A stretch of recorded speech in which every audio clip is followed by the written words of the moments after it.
Dr. Lipner. Charlie, what are you doing here?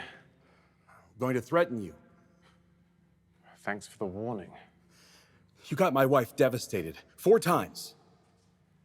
Charlie, I told you guys like I tell all my patients. There are no guarantees. There are guarantees. I guarantee you that you'll call her tomorrow and tell her she's getting 1 more shot, free of charge. I can't do that. Okay, then here's the me threatening you part. Because I have connections, you know, from my prison days. Charlie, I have to go home and spend time with my boys. Okay. I don't want to threaten you. I've never threatened anyone in my life, or jail. I've never even gotten a parking ticket. I'll pay you for my secret stash, my poker winnings. I just don't want her to know. Tell her she's getting a freebie.